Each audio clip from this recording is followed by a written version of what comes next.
hay una bienaventuranza especial que ser para aquellos que predican el tema y estudian el tema de la profecía. En Apocalipsis capítulo 1 lo dice: bienaventurado el que lee y el que oye las palabras de esta profecía, porque el tiempo está cerca. Así que lo importante es conocer los temas de escatología, porque ¿sabes qué es la escatología para el tiempo que vivimos?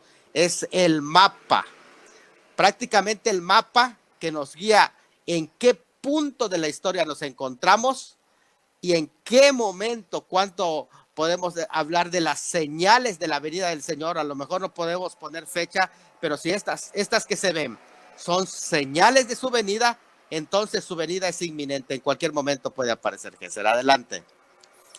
Bueno, así es. Ya las personas se están uniendo. Me dice, saludos desde Argentina, pastor. Ellos también se identifican con la palabra jarpazo.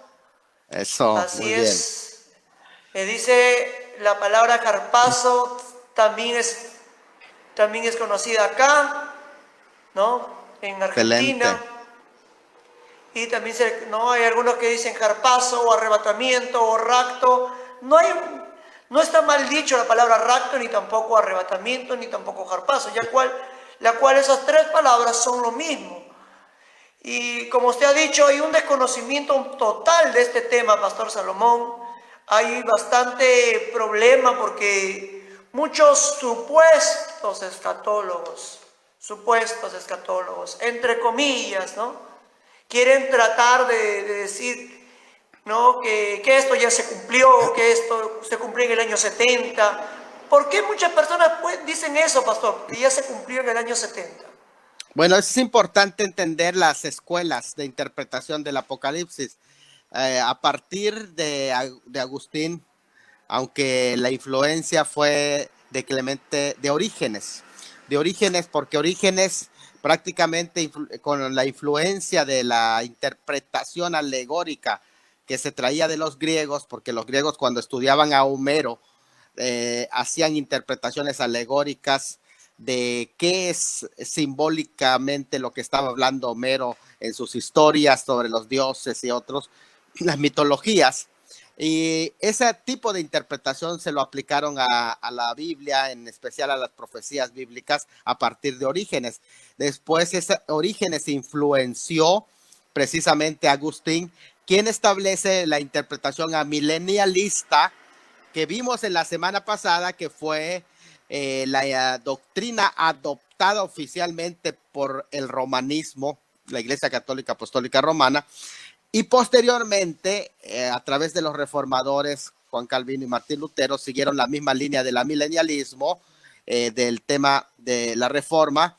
No fue sino un poquito más después cuando va surgiendo también la otra interpretación, que es el historicismo, con un monje llamado Joaquín de Flores. El historicismo, bueno, el amilenialismo dijo que todo era simbólico, el milenio no son 1000 años, sino que todo es simbólico, y echó por tierra todo lo que la enseñanza inicial de la iglesia era, que era el premilenialismo. Lo vimos, que es la interpretación de que Cristo sí viene literalmente y va a establecer un reino literal de 1000 años que dará inicio al reino eterno. Después de esto surgió el amilenialismo, ¿verdad? Como una contraparte del premilenialismo. Y en tercer lugar surgió el historicismo con Joaquín de Flores, y este personaje dijo que el Apocalipsis se va cumpliendo en paso en toda la historia, de tal manera que todo el Apocalipsis es el desarrollo de toda la historia en los eventos históricos, y esa interpretación que historicista la adoptan varios reformadores posteriores a la reforma, y también en especial ya en el siglo XVIII lo adopta la iglesia adventista, como también la iglesia de todos los nacientes de William Miller, quien anunciaba fecha para la venida del Señor Jesucristo. Ellos adoptaron el historicismo, así se llama su interpretación. Pero posteriormente surge otro personaje, Whitby, que él dice que el Señor no puede venir hasta que se evangelice a todo el mundo y todo el mundo se va a convertir, y una vez que esté convertido todo el mundo, entonces Jesús va a venir, pero antes no puede venir. Y esto se llama el postmilenialismo, que quiere decir que es un tipo del amilenialismo, pero lo que está diciendo es que el mundo se va a convertir totalmente antes de que venga el Señor Jesucristo. Y entonces Él viene y establece su reino. Ahora hay un interesante más. De igual manera, en esa misma época, van surgiendo algunos jesuitas. Y uno de los jesuitas que va surgiendo propone la interpretación que se llama el preterismo. El preterismo, Luis de Alcázar se llama el fundador del preterismo. Y el preterismo propone que todo esto se cumplió en el primer siglo. Es el preterismo, es decir, que se cumplió en la historia del primer siglo. Cuando llegó el año 70 ya todo estaba cumplido. De tal manera que todo lo que leemos en Apocalipsis, lo que leemos en Mateo 24 son historias ya del pasado y que no hay nada más que cumplir. Esto pone en dificultad porque entonces, claro que hay dos tipos de preterismo: el preterismo parcial, que dice que en parte se cumplió, y el preterismo total, que incluye que hasta la venida del Señor Jesucristo ya sucedió en el año 70 y que Él vino espiritualmente y a partir de entonces ya sigue estableciendo su reino. O sea, que para ellos también, para el preterismo total, hasta la venida del Señor Jesucristo ya sucedió.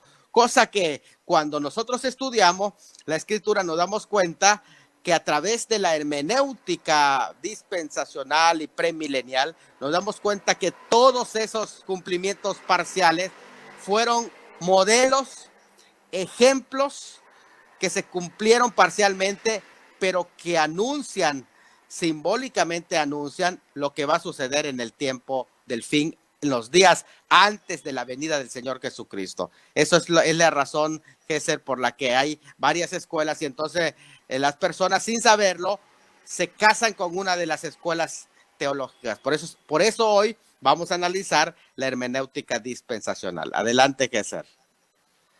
Entonces, muy importante saber todo esto, pastor, porque hay muchos, bueno, ahorita ya está viendo varios comentarios, pero vamos a dejarlo en la rueda de preguntas. Si la persona se quiere quedar, gloria a Dios, a mi amigo Jaime Supopuma, ¿no?, que acá ha hecho varias preguntitas, ¿no? Quiere saber qué escuelas hay, ¿no?, sobre qué es el amilenialismo. Él dice que el amilenialismo no cree en que pasó la segunda venida. Dice también habló sobre el premilenialismo histórico, tampoco Correcto. cree en el rapto secreto. Luego dice, sale el dispensacionalismo, y tampoco ellos creen en el rapto secreto. Y luego el postmilenialismo.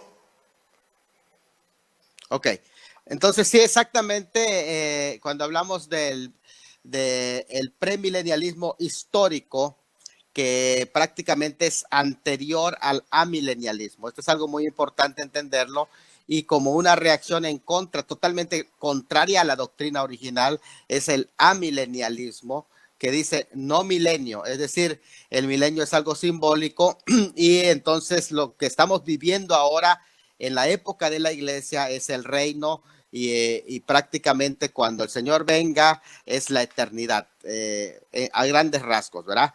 Es la doctrina que le llaman la doctrina reformada. Bueno, el postmilenialismo, como he explicado, contiene varias escuelas, el postmilenialismo incluso, porque en el postmilenialismo es acorde con las doctrinas que se le conocen como el restauracionismo apostólico y profético. ¿Por qué razón? Porque en el postmilenialismo, recuerden que allí la idea central del post es después, que Cristo va a venir después del milenio.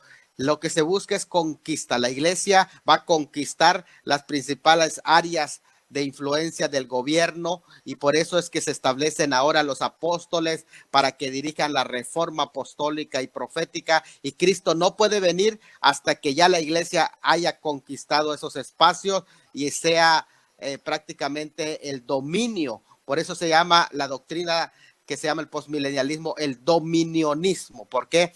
Porque la iglesia va a tener el dominio temporal o el dominio terrenal en todas las áreas y va a establecer el reino de Dios. Eso es lo que se llama el postmilenialismo. Una vez que hayan establecido el reino de Dios a través de los apóstoles y profetas, decimos entre comillas, modernos, entonces el Señor va a venir. O sea, que si ellos no logran eso, el Señor no puede venir. Eso es algo muy interesante del postmilenialismo. En el caso del dispensacionalismo, que aquí entendemos porque es donde vamos a entrar. No lo he tocado porque vamos a entrar un poquito más, aunque hay alguna calumnia, no pocas calumnias sobre el origen del dispensacionalismo, varias corrientes de ideas. En general, el primer apologista que surge acerca de las teorías en contra del dispensacionalismo fue un apologista adventista. Y este apologista adventista, que Leroy Fromm se llama, Leroy Fromm, él propone que la doctrina o de la enseñanza o el método dispensacional, porque realmente no es una doctrina, es un método, lo vamos a estar viendo en este momento, propone que ha sido sugerida por de origen jesuita. Y entonces propone esto. Sin embargo, cuando tú vas a la revisión, es algo muy interesante que aunque hubo un jesuita que sí habló del tema, sin embargo, no explicó el tema del rapto como lo enseñó el dispensacionalismo más adelante. Ese tema lo tratamos en la pasada clase cuando dijimos que no se llama invento, sino que se llama sistematización. Hay que aprender a diferenciar cuando dentro de la teología histórica se toca un tema, entonces se establece una sistematización de la doctrina. Como por ejemplo, alguien puede pensar, la doctrina de la Trinidad la inventaron ya en el siglo II, el siglo III. Sin embargo, no es un invento cuando se toca el tema y se va a llegar a acuerdos y se va a llegar a consensos de qué es lo que enseñan las escrituras, entonces se escuchan todas las partes, se analiza toda la doctrina y se establece un sistema de estudio o se sistematiza la doctrina o se organiza la doctrina y para eso hay un proceso, pero tiene que tocarse el tema. El tema de la escatología, como no se tocó en los primeros siglos, porque en los primeros siglos se ocuparon de otros temas, les invito a ver la enseñanza pasada donde mencioné los siglos y qué temas se tocaron en cada siglo, pero el turno de la escatología tocó hasta el siglo XVIII y entonces empieza la sistematización de la escatología. Entonces, cuando hablamos del dispensacionalismo, no es un invento de una persona aislada como si fuera una secta, sino que se trata de sistematización histórica de la escatología. Es algo muy importante entender esta temática, mi hermano. Entonces, porque no recae sobre el hombro ni de John Darby solamente o sobre el hombro de algún jesuita como proponía también este adventista Leroy Fromm, sino que estamos hablando de toda la iglesia que se reunió para establecer, para estudiar y sistematizar. Y ha ido a partir de entonces tocándose el tema de la escatología a más profundidad. Adelante, es muchísimo para comentar, pero lo podemos ir tocando a paso. Creo que todavía no entramos al tema todavía, pero les invitamos. Todavía. Sino que están haciendo preguntas. Ahí está nuestra hermana Anita Cofiño desde Guatemala. Saludos, Dios le bendiga a todos los hermanos. Tenemos aquí muchas preguntas, pero creo, pastor, vamos a hacer lo siguiente. Vamos a esperar en la rueda de preguntas para absorber sus preguntas de este joven llamado Jaime Supopuma y para que podamos entender y estar lleno de aprender un poco más del tema. recuerda que usted puede hacer preguntas sobre el tema, ¿ok? El pastor todavía no hace la ponencia. Ya estamos listos ya para comenzar. En unos segunditos nada más. Amén. Que no se nos vayan para que toquemos, toquemos el tema en las preguntas. Sí, no, hacemos la cordial invitación y no te vayas, Jaime, si tienes esa oportunidad de quédate hasta el final. Si usted quiere aprender, quédese, aprenda juntamente con nosotros la palabra del Señor. No todo lo sabemos, tenemos que aprender a ser humildes. Yo creo esto, pastor, mi pastor mío, pastor Misael Fonseca, de la cual iglesia donde yo congrego, siempre nos dice que uno tiene que ser humilde a reconocer que no todo lo sabemos, hay que aprender. Si no lo sabemos, hay que aprender y ser humildes y escuchar, ¿no? Escuchar el mensaje que de repente el otro siervo o otro hermano o otro pastor de repente sabe un poco más, ¿no? También un saludo también desde aquí, desde esta plataforma, de este programa Torre Fuerte, nuestro pastor Misael Fonseca Luceiro, que él es el pastor de mi iglesia. Le manda muchos saludos, pastor Salomón. Un saludo, pastor. Un saludo al pastor también de Cozumel. Un abrazo. Un abrazo. Y si es verdad lo que dices, Gesser, quiero comentar solo 2 palabras. Yo tuve un mentor, un anciano pastor que decía, a la gente hay que escucharla, aunque no tenga la verdad, aunque no tenga razón. Hay que escucharla, porque es verdad, cuando nosotros aprendemos a escuchar, podemos ampliar nuestras perspectivas y a lo mejor encontremos alguna respuesta, algo de lo que acá se diga va a ser importante para usted. Adelante, Gesser, adelante. Saludos al pastor. Bueno, pastor Salomón, siendo las 8 de la noche con 47 minutos, yo creo que desde ya vamos a iniciar la ponencia. Yo voy a poner en mute mi micro para que usted pueda dar la ponencia del día de hoy. Recuerda que todas las preguntas y comentarios vamos a estar resolviendo en la rueda de preguntas antes de culminar esta transmisión. Queremos que usted pueda salir vencido de este programa. Sabemos que hemos comenzado un poquito tarde, pero queremos que este programa sea de bendición para todas las personas que ya se están uniendo. Y recuerda que este programa es un programa educativo, un programa especialmente donde aprendes doctrina. Tenemos también reflexiones, tenemos oración, tenemos doctrina bíblica. Hoy hemos tenido miércoles, jueves y viernes, tenemos todos los miércoles y jueves y viernes, tenemos escatología bíblica con el pastor Salomón. Tenemos también historia de la iglesia, pastor, los sábados. Muy bien. Así es, tenemos también. Y doctrinas bíblicas también. Terminando esto, de repente entramos a doctrinas bíblicas también, pastor Salomón. Y se viene también otro programa, también todo lo que es apología, ¿no? Apología bíblica, que vamos a tener aquí con nosotros en este programa, mi propio pastor, que él es una persona que estudia también lo que es apología. Y desde ya agradecemos a todas las personas que se están uniendo y recuerda que este programa es para educar al pueblo del Señor. No es un debate, vuelvo a repetir, no es un debate, es una ponencia. Muchas personas, pastor Salomón, piensan que es un debate entre usted y yo, quién sabe más, pero no, esto no es así.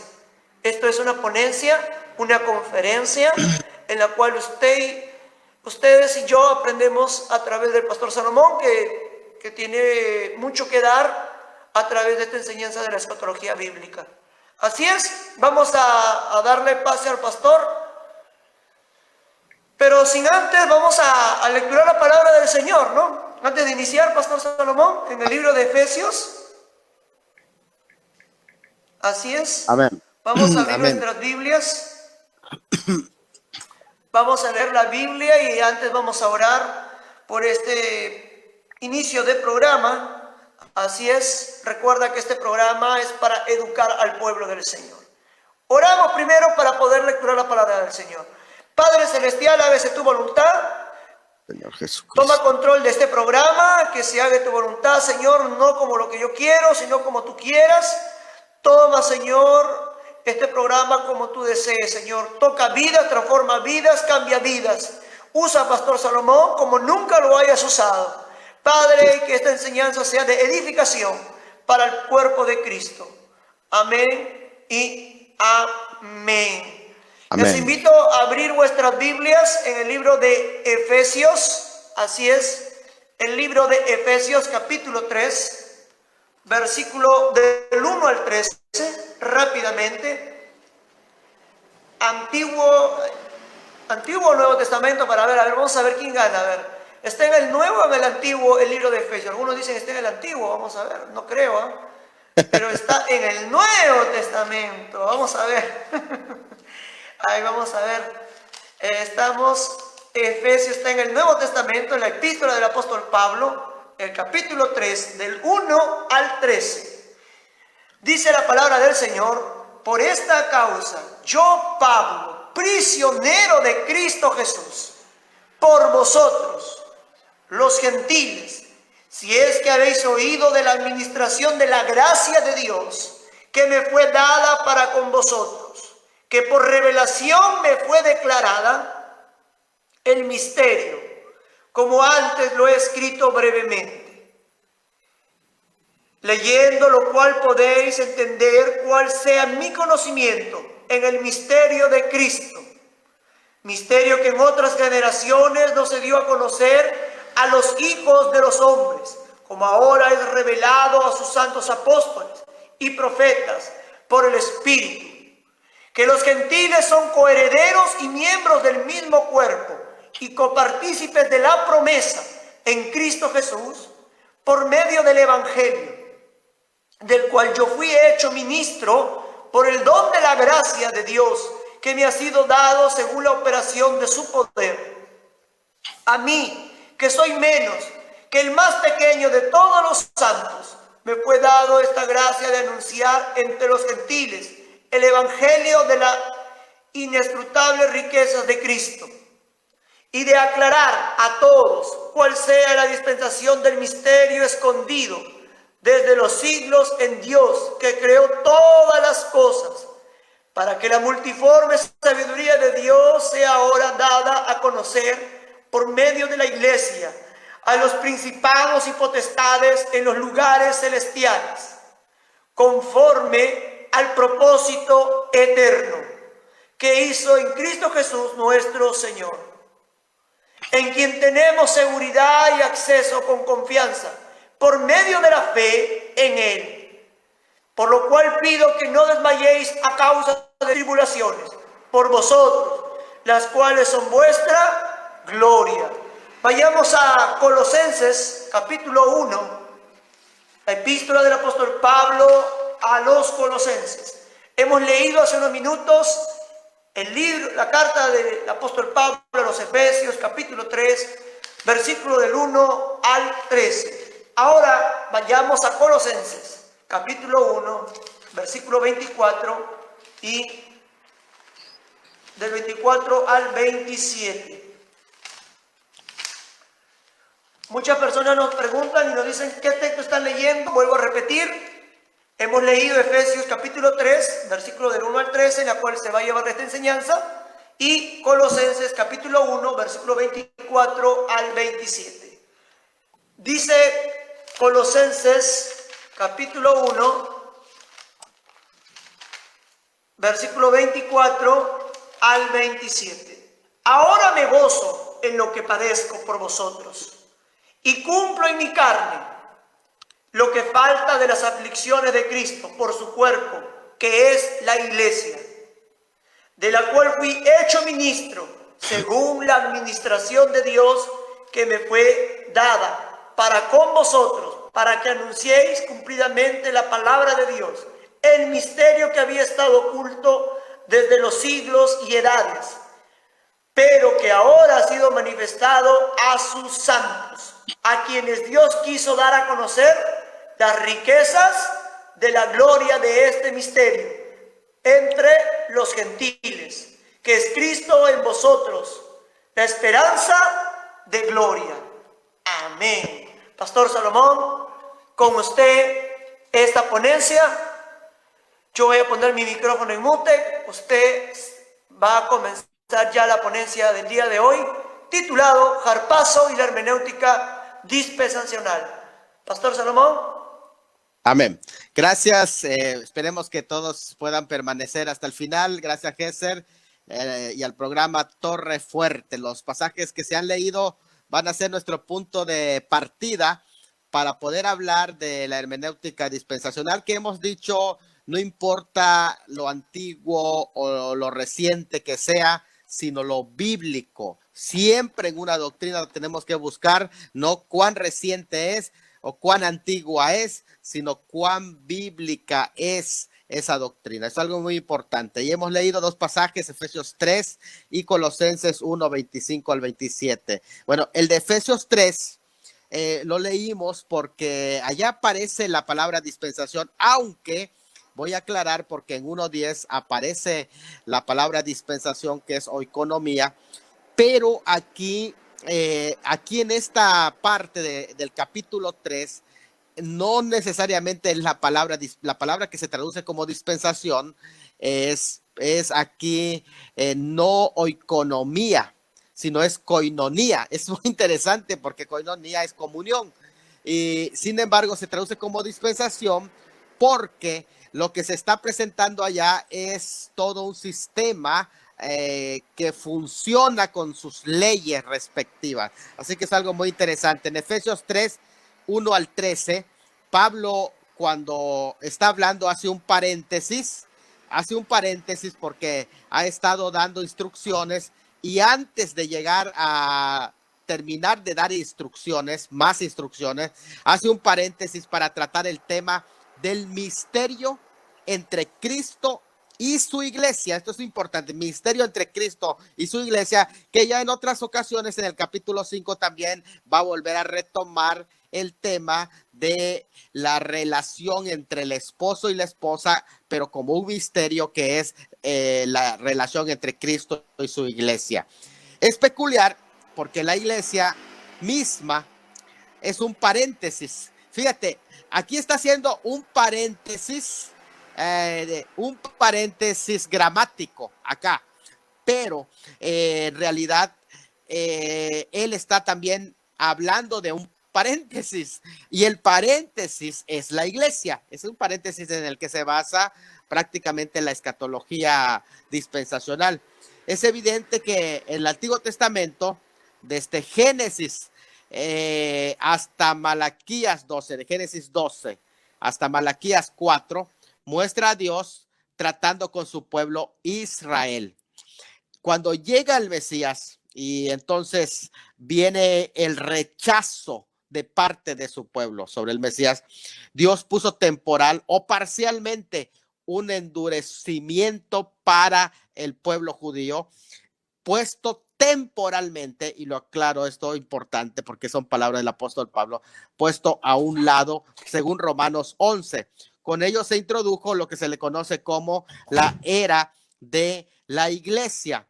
La iglesia, el cual es el cuerpo, que está compuesto por dos grupos, judíos creyentes y gentiles creyentes. Esto lo aclaro de una vez, porque algunos piensan que la iglesia está compuesta por judíos y gentiles. No solamente judíos y gentiles, solo por los judíos creyentes y los gentiles creyentes. No es entre judíos, porque algunos piensan que aquí se acabó el dispensacionalismo, unión entre judíos y gentiles. No. Aquí lo que se está hablando es de judíos creyentes y gentiles creyentes que van formando un nuevo cuerpo en esta dispensación que está hablando el apóstol Pablo, en esta administración que también se le llama comunión en este caso. Es interesante que luego de que la iglesia ya que en este momento es que está compuesta, vuelvo a reiterar, por estos dos grupos que han creído, porque escuchen esto, nadie se salva por ser judío, ni se pierde por ser gentil. Se salvan todos por fe o se pierden por ser pecadores. De hecho, los judíos no automáticamente se salvan porque son judíos, no. Están perdidos sin Dios igual y sin salvación y sin esperanza también. ¿Por qué razón? Porque todo el que nace, nace como un pecador. Y aunque unos están más cerca y otros más lejos, porque así lo enseña en el capítulo 2, que nosotros estábamos más lejos y ellos estaban más cerca, pero al final ambos estaban perdidos sin Cristo. Pero al momento de creer en Cristo es lo que le produce la salvación, y al momento de creer, si eres judío o eres gentil, según 3:6 de este capítulo 3, eres del mismo nivel ante Dios, eres salvo ante Dios. Y aquí es algo muy interesante lo que estamos contemplando. Luego de que la iglesia llegue a la plenitud y suceda su arrebatamiento, Dios va a reanudar su trato con Israel a nivel nacional. No estoy hablando de a nivel individual. Hay que diferenciar los tratos individuales, la salvación individual, con los tratos nacionales, con Israel nacional. Lo que hace Pablo en los versículos 2 al 13, en este capítulo 3, es explicar ampliamente el paréntesis que está hablando, que es de la iglesia. Y este paréntesis literario trata de un paréntesis dispensacional. Es decir, este paréntesis del que está hablando ese pasaje, al término de la semana 69, el reloj profético de la profecía de Daniel, capítulo 9, sobre las 70 semanas, se detuvo, y al pararse el curso de las 70 semanas, también prácticamente se detuvo el tiempo, y da inicio a un tiempo que no está medido, que es conocido en términos técnicos como un paréntesis de tiempo. Es el tiempo de gracia del cual está hablando Pablo en este pasaje, en el cual Dios lleva a cabo su propósito de tomar un pueblo para su nombre, según Hechos 15:14, que es un tema muy interesante, basado en Isaías 55:4-6, 1 de Pedro 1:10-12, Efesios 2:12 al 18 y 2 de Pedro 3:9.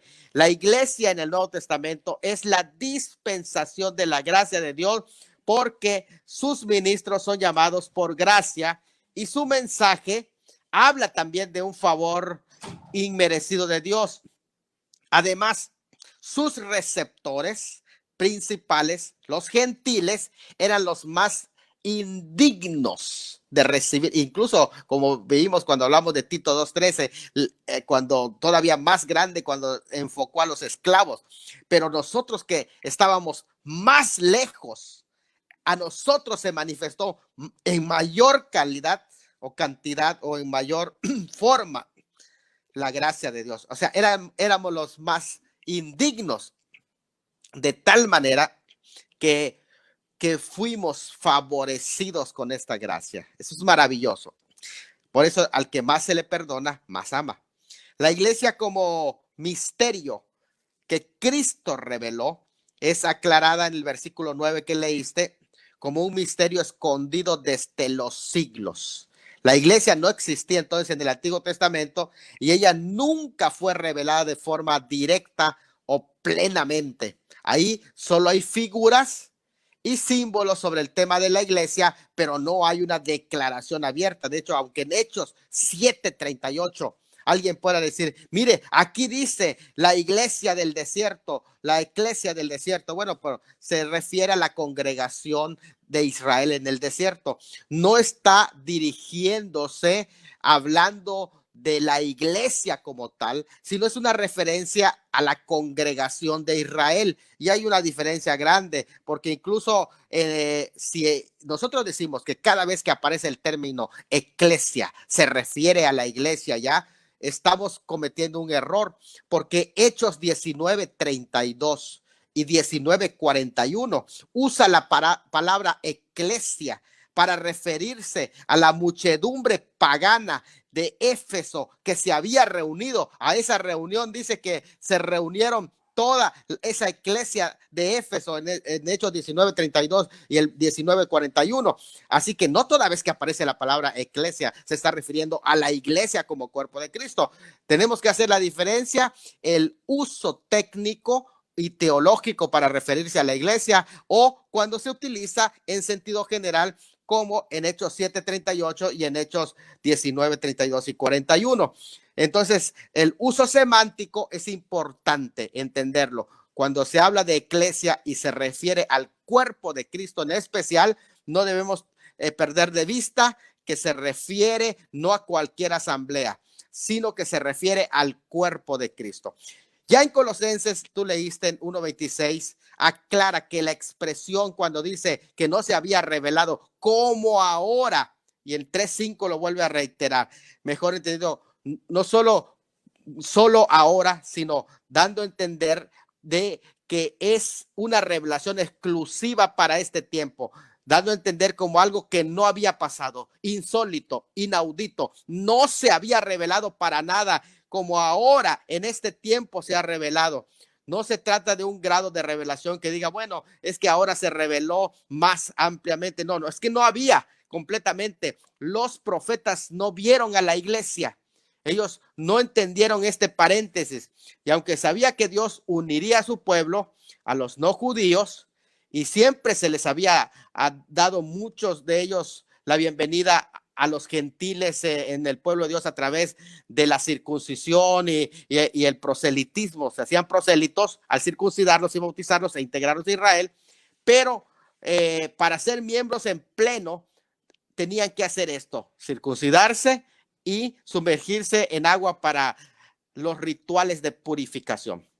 Pero con la llegada de la gracia de Dios en Jesucristo, como lo dice en Juan 1:16, que con Cristo apareció la gracia de Dios en plenitud como tal. No es que no había gracia, pero la gracia manifestada en Jesucristo nunca se había dado. O sea, es una gracia especial y particular. Esto es algo muy interesante. Todos, desde luego, podían acercarse a Dios en los mismos términos y más aún porque Él da mayor gracia, según Santiago 4:6.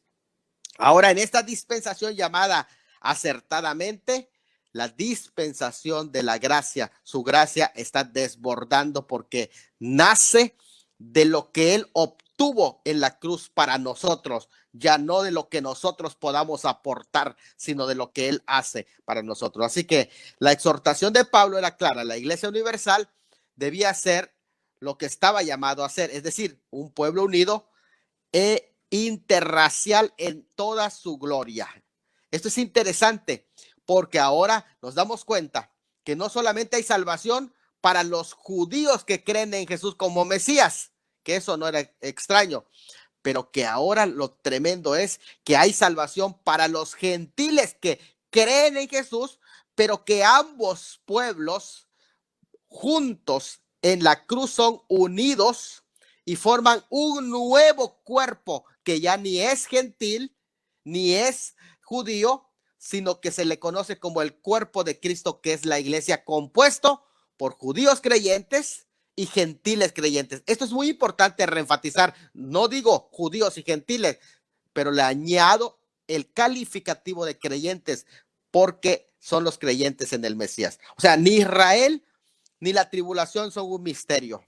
Todo eso estaba revelado en el Antiguo Testamento. Son revelados claramente. Pero la iglesia era un misterio en el sentido de que ahora es llamado el cuerpo de Cristo. No es una nación, sino un cuerpo. Y esto trasciende las razas, trasciende las nacionalidades. Esto es algo totalmente diferente. ¿Por qué decimos que la iglesia no es un continuismo de Israel? No, porque allí en Efesios capítulo 2 dice que de ambos formó un cuerpo nuevo. Y si dice nuevo es porque no existía hasta el día de Pentecostés. Es algo que vamos a ir viendo un poquito más adelante a medida que nos vamos compenetrando en este pasaje. Bueno, la iglesia como misterio, entonces, como cuerpo de Cristo, no fue revelado plenamente en el Antiguo Testamento, y las pocas profecías que aludían a ella no eran comprendidas como refiriéndose a la iglesia. La iglesia, entonces, una comunidad distinta al pueblo judío, separada de ella, diferente en lo concerniente a principio, a ministerio presente, y diferente en cuanto a destino. Esto lo vuelvo a reiterar porque de pronto algunos piensan que o no existe Israel o no existe la iglesia. Y reemplazan a Israel por la iglesia o reemplazan a la iglesia por Israel. Pero aquí tenemos que entender que si es un cuerpo nuevo, la iglesia es una comunidad distinta al pueblo judío, separada, diferente en lo concerniente a principio, a ministerio presente. Cada uno tiene un ministerio y también destino diferente. Cada uno tiene un destino diferente. O sea, la era de la iglesia es una etapa independiente, situada entre dos periodos de la historia de Israel.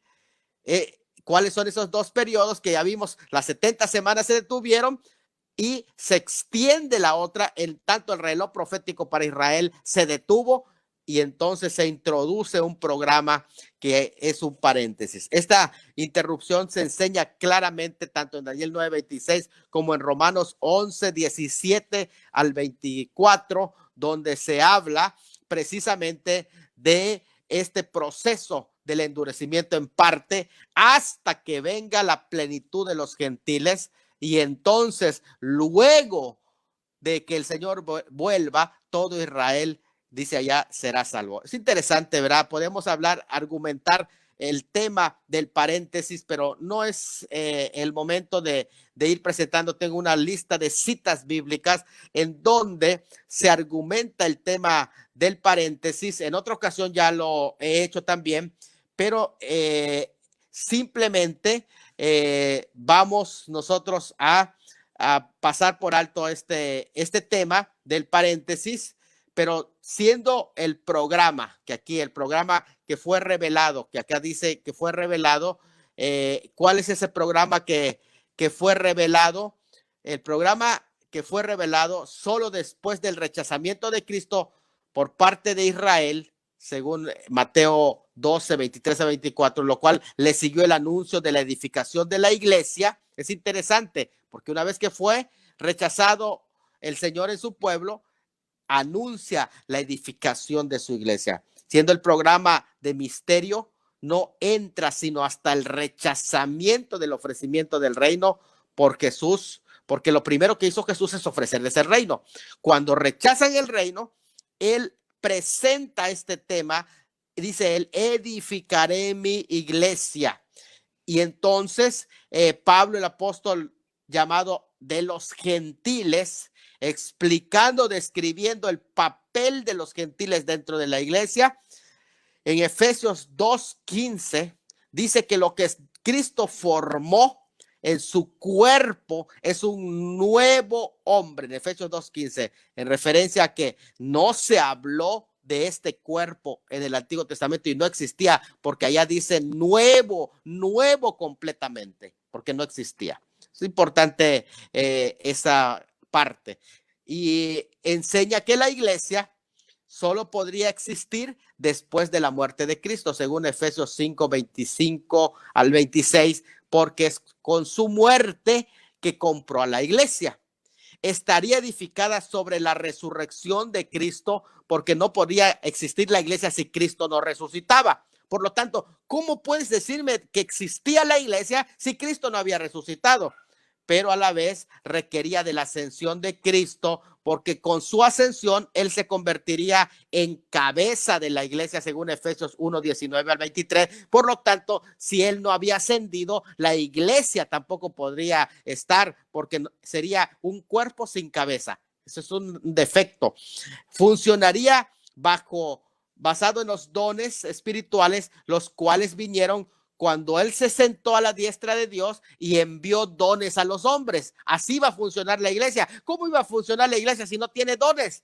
Así que no podía existir la iglesia si Cristo no enviaba sus dones sobre ellos. Y eso sucede hasta después de que él se sienta a la diestra del Padre. Y requería de la recepción del Espíritu Santo para el funcionamiento del cuerpo, porque Hechos 1:5, según también lo menciona en 1 Corintios 12:3 y Colosenses 1:18, el cuerpo sin espíritu es muerto, de tal manera que no podía existir la iglesia si el Espíritu Santo no descendía sobre ella.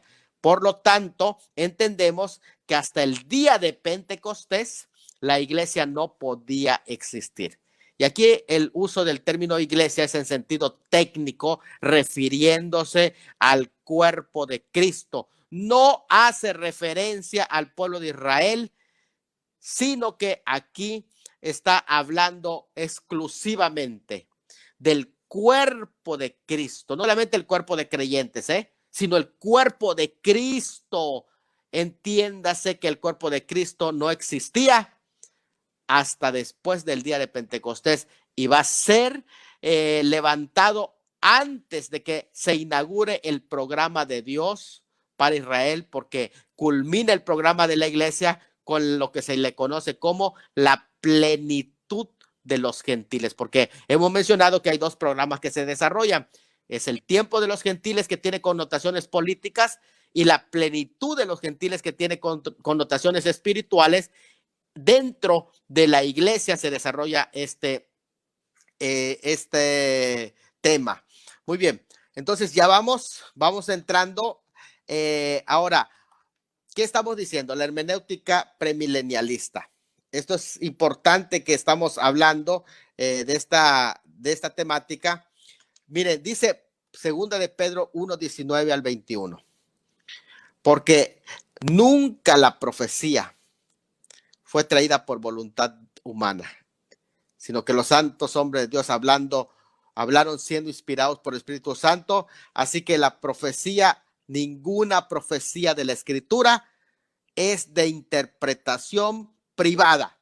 No a la interpretación privada. Cuando dice que digamos no a la interpretación privada, ayer hacíamos una referencia de que no significa que ningún individuo puede interpretar las profecías, sino que solo el magisterio. No, esa interpretación católica queda descartada.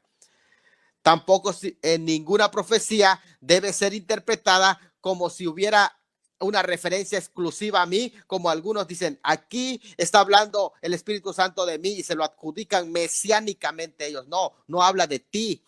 No habla de ti, habla de Cristo, el Mesías.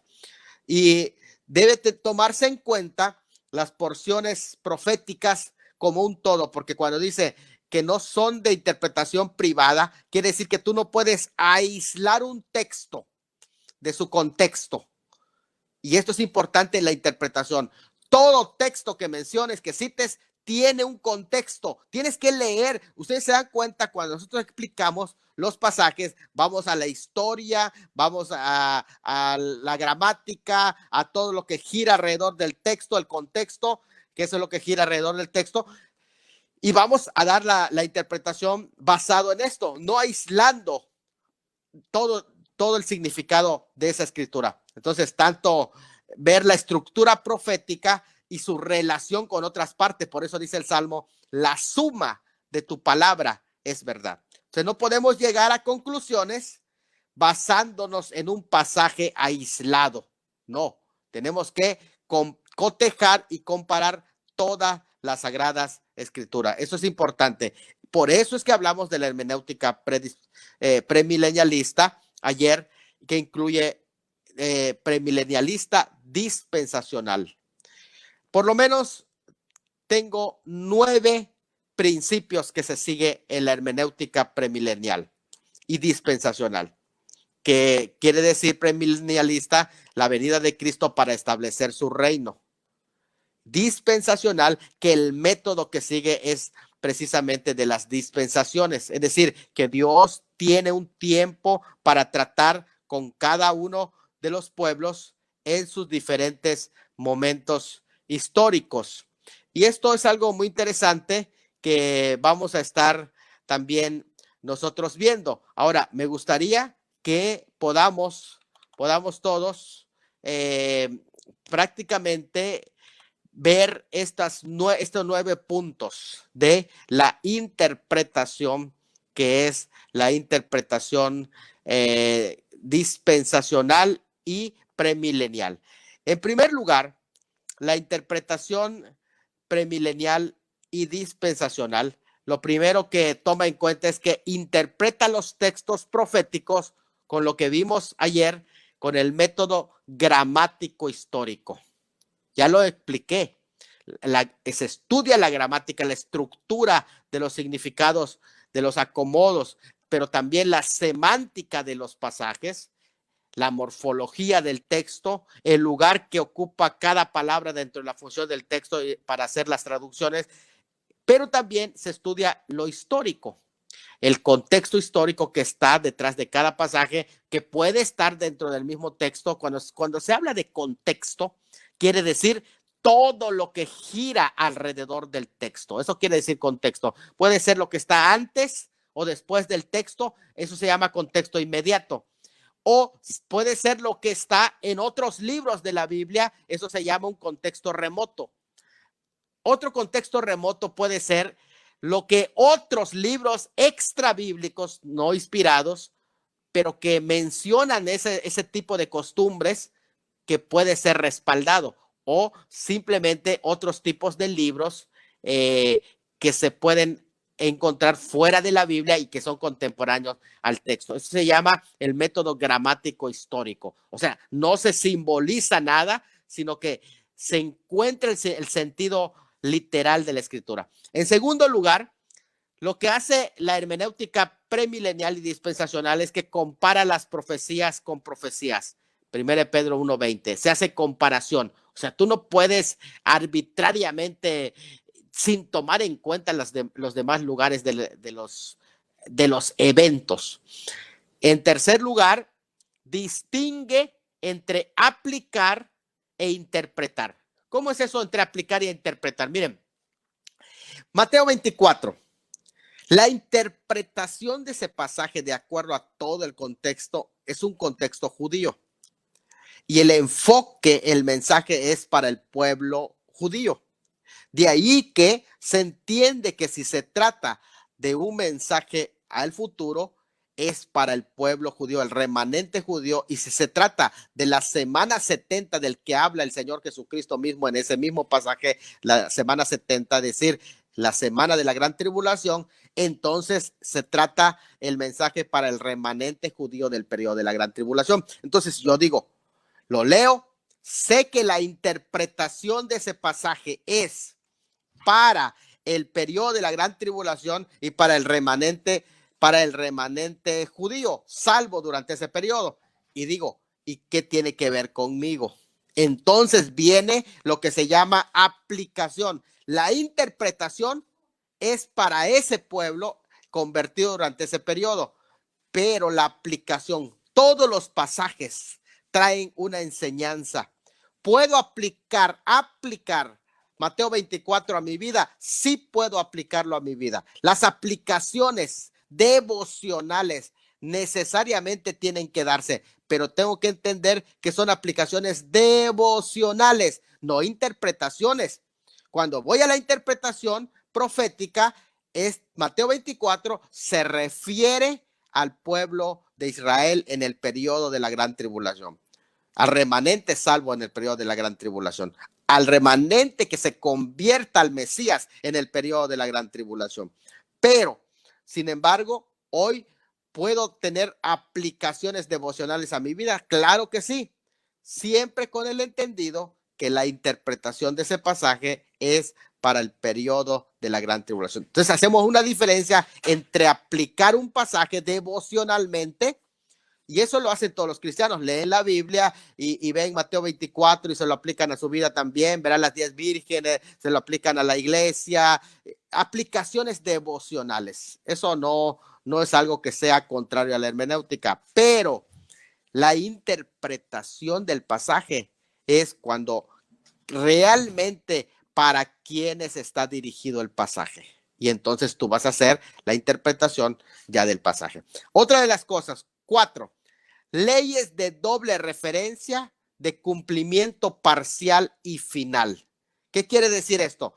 Cuando nosotros estudiamos premilenial y dispensacionalmente la escritura, nos damos cuenta que hay profecías de doble referencia y hasta triple. Por ejemplo, cuando tú estudias Joel, vas a encontrar hasta triple cumplimiento de los juicios de las langostas, en 3 cumplimientos, tanto en lo histórico presente del tiempo de Joel, inmediato, como un poquito más a futuro, y después, más adelante, se va a trasladar hasta los días del fin.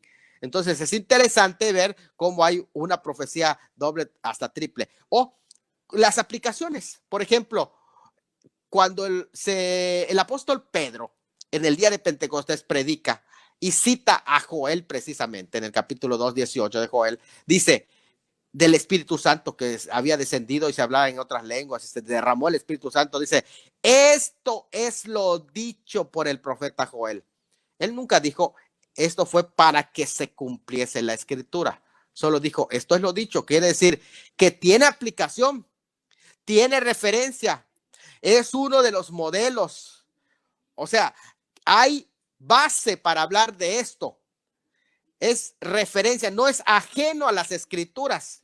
Y esa forma de interpretar rabínica también es válida.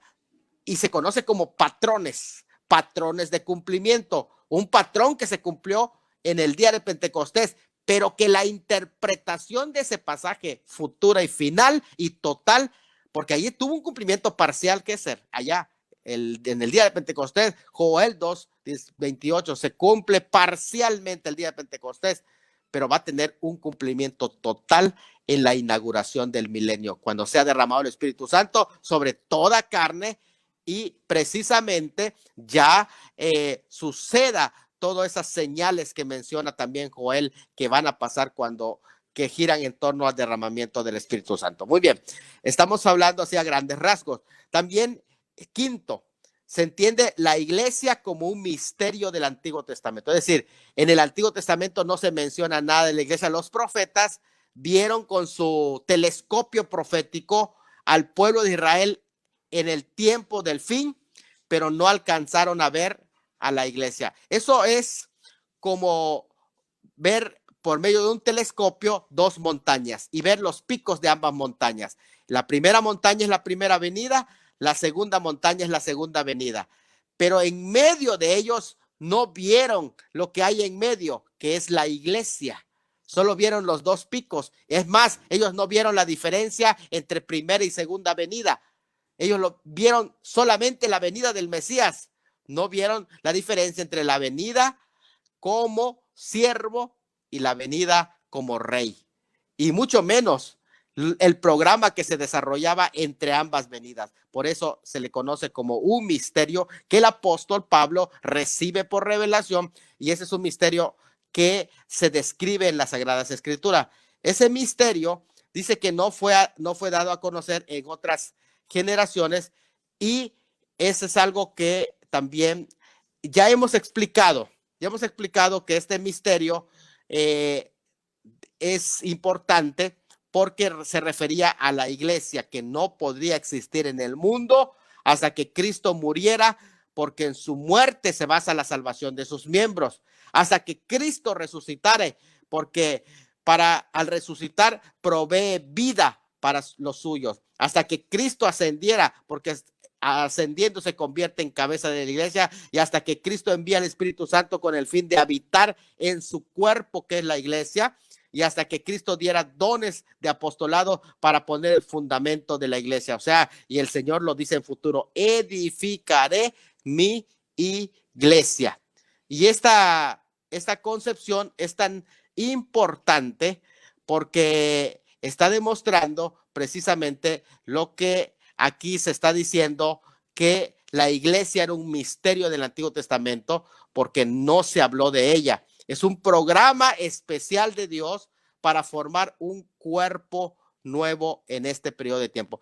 Luego también la distinción entre Israel y la iglesia, el sexto lugar. Este es uno de los puntos más notables en el dispensacionalismo, cuando se habla de las diferencias que hay entre Israel y la iglesia. Y estas diferencias entre Israel y la iglesia es importante porque estas diferencias, cuando se distinguen claramente las diferencias, de alguna forma, la iglesia, no estamos hablando de una organización, de una institución, sino del cuerpo de Cristo formado por todos los verdaderos creyentes nacidos de nuevo, no solamente los cristianos profesantes, sino los verdaderos hijos de Dios.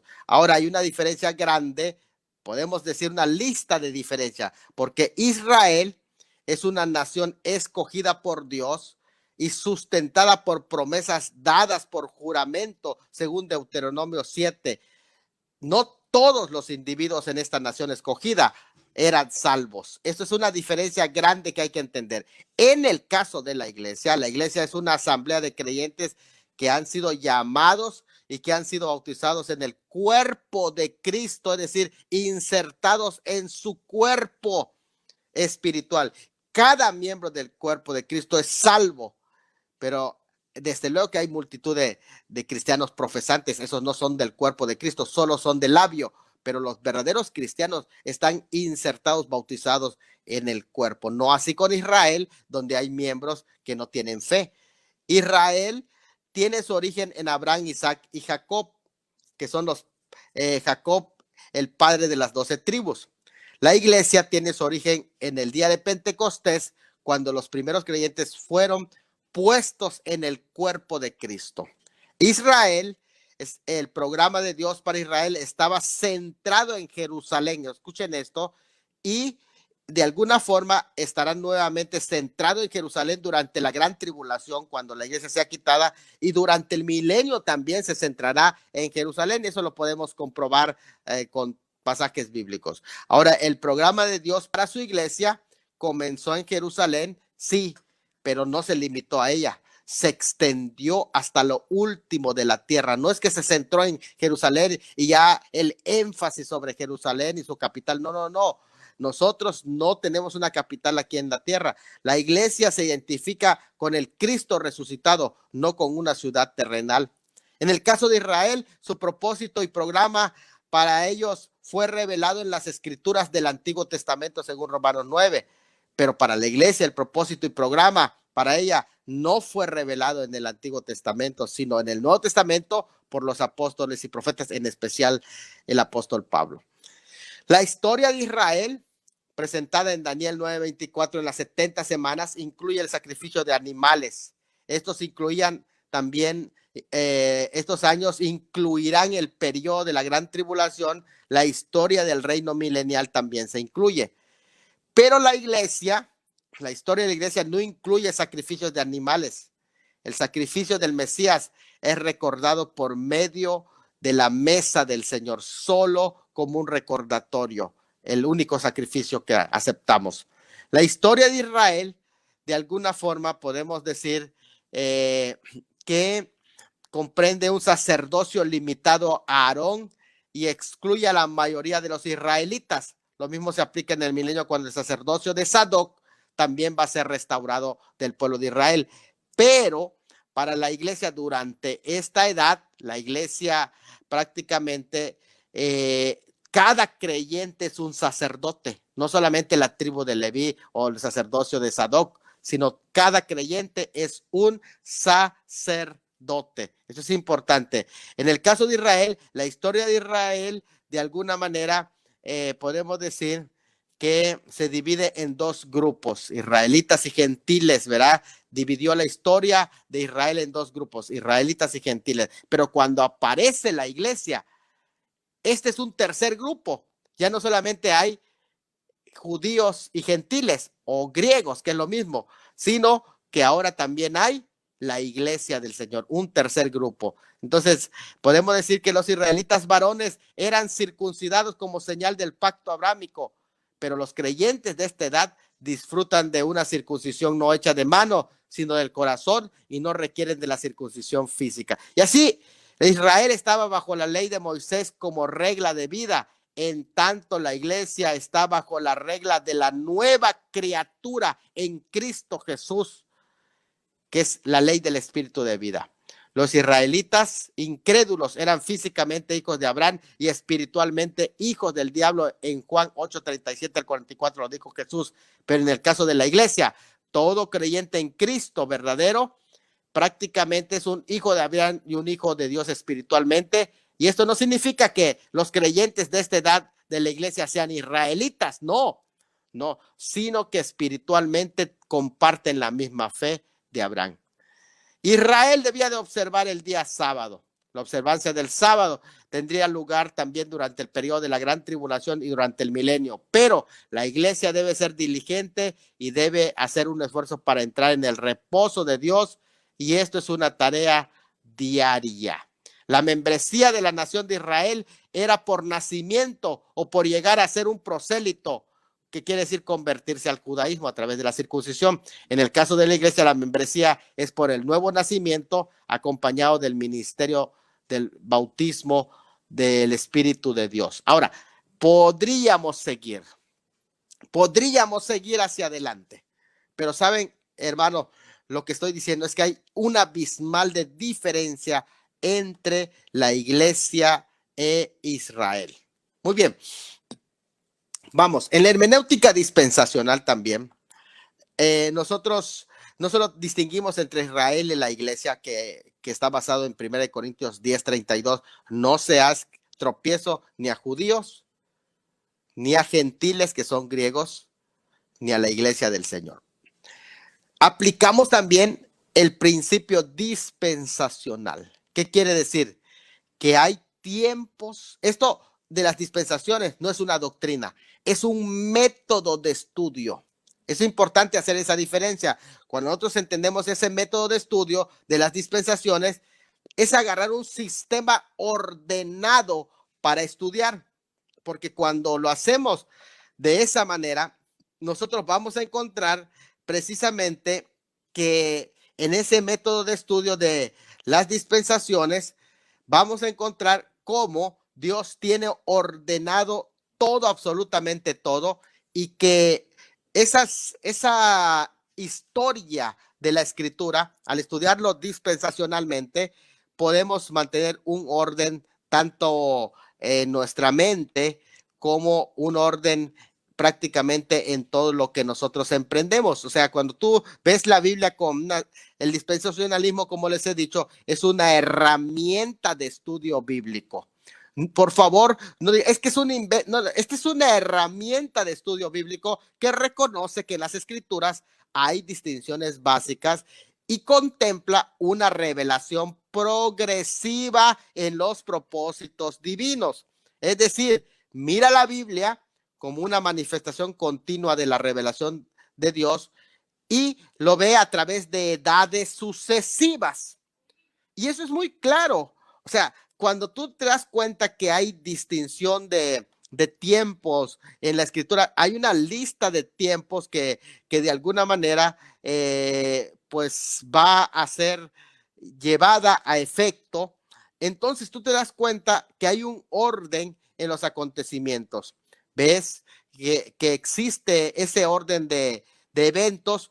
Y ya no te calientas la cabeza en no entender este concepto, porque algo que debes de saber es que en las dispensaciones Dios va enseñando al hombre paulatinamente y lo hace de una manera muy, pero muy, muy clara. Yo sé que hay muchos ataques al dispensacionalismo y de alguna manera el sistema dispensacional ha ocupado, sin embargo, un lugar importante en la historia eclesiástica, aunque podemos decir que continúa siendo una fuerza viva en la vida de la iglesia. Hoy más que nunca ha sido bombardeada principalmente por los liberales, ya que los dispensacionalistas, la mayoría de los dispensacionalistas son conservadores en su teología, es decir, son fundamentalistas,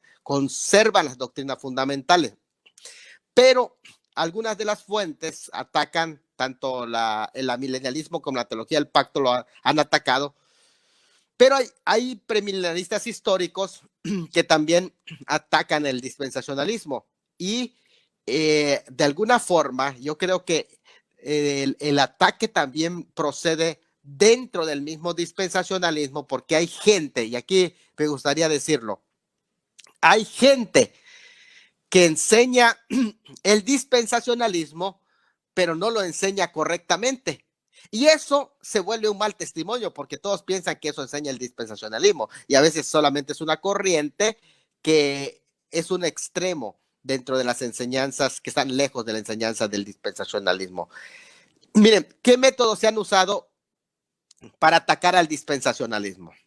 Algunos etiquetan al dispensacionalismo de herejía y tú eres dispensacionalista, eres un hereje. Miren, el dispensacionalismo, dicen ellos, no es bíblico. Cuando ellos dicen eso, esta afirmación cae por su propio peso, ya que los dispensacionalistas son los más ortodoxos y fundamentalistas estrictos que hay. O sea, ¿cómo les vas a llamar herejes? Son, mira, aún dentro del dispensacionalismo podrá haber sus extremos, pero de que son conservadores de la doctrina, mira, son muy celosos de la palabra. ¿Cómo puedes decir que son herejes? En segundo lugar, son culpados por asociación. Se les relaciona con Hitler, no, que ustedes trajeron su doctrina del catolicismo romano, los jesuitas, el nuevo orden mundial, son ecumenistas, masonería, que todo eso está lejos de la enseñanza dispensacional, por favor. Esas teorías de conspiración no van con el dispensacionalismo. El dispensacionalismo es muy apegado a la palabra. Los dispensacionalistas, dije, son más ortodoxos y hasta son fundamentalistas estrictos. Otra de las armas que se utiliza para atacarlo es la herramienta que se le conoce como ad hominem, que quiere decir dejemos mal a los dispensacionalistas y entonces va a caer por su propio peso. Así que hablemos mal de Darby, hablemos mal de John Darby, hablemos mal de la Biblia Scofield, hablemos mal del Instituto Moody, hablemos mal de G.J. Ávila, hablemos mal de todos los que predicaron el dispensacionalismo porque son unos perdidos. Pero no es cierto, miren, una vida deficiente no ayuda a una doctrina, pero tampoco la falsifica. Puede ser que alguien esté mal en su vida, pero su doctrina puede ser que sea correcta, como en el caso de los fariseos, ¿no? No estoy diciendo que estos hermanos, no, al contrario, si se analiza los escritos, fueron prolíficos escritores, por ejemplo, John Darby. ¿Quién ha leído a John Darby y no ha quedado emocionado con lo que él escribe para su época? Es una cosa impresionante la profundidad que escribe John Darby. Entonces, interesante, podemos decir, estos hombres demostraron lo contrario con sus vidas y con sus obras. Y ahí está la prueba. Ellos murieron con ese testimonio. El intelectualismo. Testimonios de quienes al obtener un doctorado dejaron el dispensacionalismo. Y entonces dicen, antes yo era dispensacionalista. No sé si lo has escuchado, pero ahora ya veo la luz. Tanto tiempo estuve engañado, pero ahora ya soy doctor en teología. Ya dejé el dispensación. Por favor, la objeción es que la obtención del título de doctor no convierte a nadie en experto. Tú puedes tener el título de doctor, pero eso no quiere decir que eres experto. Tampoco te hace infalible, ni que tú ya nadie te puede enseñar porque ya eres doctor. Ya no puedes recibir más luz porque ya eres doctor. Además, un entendimiento más amplio de la escritura puede ser obtenido por educación formal, pero también por educación empírica. Cada persona puede hacer sus propias investigaciones y sin llevar una educación formal puede llegar a conocer la palabra de verdad. Ahora, el frente histórico es reciente, se dice. El dispensacionalismo es reciente. 1800 años no lo enseñó la iglesia. No sé cuántos han escuchado ese argumento. Pero, ¿saben una cosa? El ataque de que es reciente, en realidad, el principio unificador del dispensacionalismo es de la revelación progresiva. Por eso no tiene problema, porque entiende que la revelación es progresiva y también la iluminación es progresiva. Así que lo que los primeros padres no entendieron, ahora nosotros como lo dice la Escritura, que en los últimos tiempos la ciencia aumentará, pero no solamente la ciencia material, aún las ciencias teológicas. Y sobre todo nosotros que estamos en tiempos proféticos, estamos entendiendo muchas cosas que se escribieron para este tiempo y que ahora con el uso de todo lo que está sucediendo ahora, tú puedes entender muchas cosas que no se entendieron en el tiempo cuando se escribieron. Así que eso no es ningún problema. Su unidad es progresiva y podemos decir la variedad es parte esencial de la unidad bíblica, porque algunos piensan que atacan el método estructural. Es que el dispensacionalismo divide la escritura y corta su... No. El dispensacionalismo mantiene la unidad, no destruye la unidad de la Biblia. Al contrario, hay un principio unificador de la revelación progresiva y todo calza a la perfección. Algunos también utilizan un argumento que se le conoce como fantasma conceptual, que ridiculizan un punto que piensan que creen los dispensacionales. Esto me da mucha risa porque lo he escuchado, se llama un hombre de paja. Ellos inventan. Los dispensacionalistas creen en 3 venidas de Cristo. Por favor, no conoces el dispensacionalismo, no hables. Estás quedando mal. Estás demostrando que no conoces la teología dispensacionalista. Estás revelando tu ignorancia respecto a este tema que estás atacando. De alguna manera, incluso las aparentes contradicciones del sistema solo son en las mentes de los detractores que van justificando para atacar estos conceptos. Ahora, aquí hay que entender cómo se sistematizó y se desarrolló el dispensacionalismo, este método de estudio de las dispensaciones. Bueno, encontramos 4 pasos concretos en su evolución. Y a mí me gustaría que lo entendamos, porque si no lo entendemos, no vamos a poder entender la teología histórica. En primer lugar, primer paso, hay conceptos dispensacionales tempranos. No estoy diciendo que los primeros apóstoles y profetas enseñaron dispensacionalismo porque no existía ese término, no era motivo de estudio, pero que sus frases están acordes con el dispensacionalismo más que con cualquier otro sistema. En segundo, el desarrollo del dispensacionalismo, los primeros indicios del dispensacionalismo en forma de pensamiento dispensacional. Luego de la reforma viene la sistematización del dispensacionalismo. Y por último, cuando surge el siglo XVIII, ya en la forma más refinada, se usa el término dispensación ya para hablar precisamente de este sistema que divide bien la palabra de verdad, porque dice, procura con diligencia presentarte a Dios aprobado, como obrero que no tiene de qué avergonzarse y que traza bien la palabra. Fíjate que traza bien la palabra de verdad, quiere decir, la palabra traza bien, en 2 Timoteo 2:15, significa divide bien la palabra de verdad, ordena bien la palabra de verdad, es decir, hace una distinción y una separación en el contenido de la escritura. Y precisamente cuando nosotros aprendemos a distinguir los tiempos, podemos ver claramente las grandes doctrinas. Vamos a tener luz de la escritura. Vamos a enumerar progresivamente el plan de Dios. No nos vamos a extraviar. Sabemos si se refiere al tiempo de la ley o al tiempo de la gracia. O sea, todo lo vamos a ubicar en su debido lugar. Todas las distintas épocas, vamos a ver que hay tiempo para los gentiles, que hay tiempos y sazones. Vamos a entender que hay postreros tiempos para la iglesia, postreros tiempos para Israel. Vamos a entender que hay un presente siglo para la iglesia, que hay un presente siglo para Israel.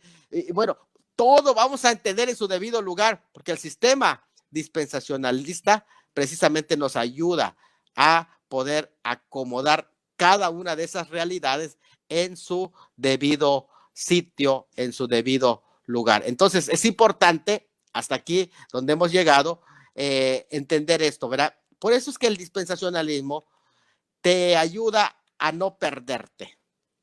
Te ayuda a no perderte porque te da una gráfica de todos los eventos, como hemos mencionado, y voy a presentar prácticamente el último de los puntos, que es no solo aplica el principio dispensacional de los tiempos, sino que mira el propósito principal de Dios. ¿Cuál es? El propósito principal de Dios no es la salvación, como según algunos quieren hacer creer, no. Lo que se está llevando a efecto no es solo la salvación. El propósito principal de Dios no es soteriológico, es doxológico, es decir, la gloria de Dios. Que Dios sea glorificado, ese es el principal fin, no que tú seas salvo solamente, sino que Dios sea glorificado. Ahora, voy a ir terminando presentando un mapa, ya con esto termino, presentando el mapa de de 12 puntos. A partir del momento que nos encontramos del tiempo de gracia, 12 puntos para que no nos perdamos en la estructura del dispensacionalismo. ¿Está bien? 12 puntos proféticos, un mapa de 12 acontecimientos finales. ¿Estamos bien, Kessel? ¿Vamos bien? Ok, no, número uno, el tiempo de gracia, que es el tiempo que estamos, el cual va a acabar, número 2, con el arrebatamiento de la iglesia y juicio de los creyentes, que se le conoce como el Bimá. Bimá quiere decir juicio de recompensas. Tercero, después de ese encuentro viene las bodas del Cordero, que se celebran allá arriba en la casa del Padre. Mientras aquí abajo está la gran tribulación. Las bodas del Cordero arriba, la gran tribulación abajo. 4. Segunda venida de Cristo en gloria, que quiere decir la epifanía que hemos hablado, que coincide con la batalla de Armagedón. 5. En la batalla de Armagedón se establece, número 6, el juicio de las naciones. Después del juicio de las naciones, donde se determina qué sucede después de la gran tribulación y se determina quiénes entran en el milenio, sucede el número 7, el milenio. El milenio, durante el periodo del milenio, se desarrolla el cumplimiento de los pactos que Dios prometió sobre el reino que le va a entregar a Israel, mientras nosotros, según Hebreos 12, 22 al 24, vamos a estar reinando sobre la tierra en la Nueva Jerusalén. Ahí estaremos todos los santos glorificados. Número 8, la batalla de Gog y Magog después del milenio. Inmediatamente, número 9, el juicio final. Número 10, destrucción de los cielos y la tierra actuales. Número 11, cielo nuevo y tierra nueva. Y número 12, el estado eterno. Con esos 12 acontecimientos, el estado eterno es vida eterna o condenación eterna. Los dos estados eternos. Ahí termina esos 12 puntos que enseña la doctrina del dispensacionalismo de acuerdo a la sistematización sacada misma de las Sagradas Escrituras. Con esto doy por terminado la hermenéutica dispensacional, mi hermano Gesser. Adelante. Y damos lugar a las preguntas. Bueno, amados, no, damos lugar a las preguntas. Diga, pastor, diga. Listo. Claro, no se preocupe, pastor. Estamos muy contentos de aprender un poco más sobre este tema, como es Harpazo y la hermenéutica bíblica dispensacional. Hemos estado muy atentos a la enseñanza el día de hoy y entonces podríamos decir, pastor Salomón, ¿no?, que es muy importante aprender la hermenéutica bíblica, ¿no?, del dispensacionalismo basado con el tema del arrebatamiento. Es correcto. Porque si no cometeríamos muchos errores, ¿no? Sí, definitivamente. Si no seguimos los principios que hemos mencionado, vamos a extraviarnos. Por ejemplo, si no distingues entre los planes de Dios para Israel, para los gentiles y para la iglesia, vas a cometer un caos y te vas a extraviar en las profecías bíblicas, desde luego. Pastor Salomón, acá hay una pregunta que dice, ¿el Armagedón es al final del milenio Sí, mire, o muy bien. antes? El Armagedón está enmarcado dentro del periodo el final de la gran tribulación, no del milenio, no del milenio. ¿Por qué razón? Porque va a ser el momento catalizador, porque termina precisamente, se le conoce como, no solo se le conoce como la batalla de Armagedón, que sería como una batalla única, no, sino como la campaña de Armagedón. ¿Por qué razón se le conoce como la campaña de Armagedón? Porque es una serie de batallas que culminan al final en Armagedón con la presencia, la llegada del Señor, pero recuerden que abarca el valle de Josafat, también abarca Jerusalén y prácticamente la idea de por qué se le conoce como Armagedón es porque se entiende que, acuérdense que estamos hablando de todos los ejércitos que van a rodear Jerusalén en la parte del centro, en el sur, hacia el sur Moab, pero también van a ser prácticamente atacados por el Señor cuando Él venga, y algunos dicen que Armagedón va a ser como una especie de huida del ejército del anticristo, y ahí es donde el Señor desciende para atacarlos y destruirlos allá en Armagedón. Así que prácticamente es una campaña que concluye allá en Armagedón, es después de la gran tribulación, no del milenio. Al final del milenio hay otra guerra. Esa guerra que se menciona al final del milenio es la batalla de Gog y Magog. Esa sí es una batalla, que es la batalla final de Gog y Magog, es después del milenio. Una es en Armagedón, es donde el anticristo es muerto y Satanás es atado. Mientras el anticristo y el falso profeta son lanzados al lago de fuego vivo, Satanás es atado 1000 años después de esa batalla. Pero después del milenio, la del final del milenio de Gog y Magog, Satanás es suelto allá para que desarrolle, vaya a engañar a las naciones y se desarrolle la batalla de Gog y Magog del final del milenio, que es una batalla cósmica completamente, porque dice que incluso van a rodear el campamento de los santos, que es la Nueva Jerusalén, que está suspendida. Ellos es una batalla cósmica porque va a haber tecnología avanzada de 1000 años de descubrimientos, imagínate, y esos elementos lo van a usar para esa batalla final, que es no Armagedón, que fue al final de la gran tribulación, sino Gog y Magog, que es al final del milenio. Adelante, Gesell. Bueno, solamente hemos encontrado dos. Bueno, delante estuvimos viendo unas preguntas sobre.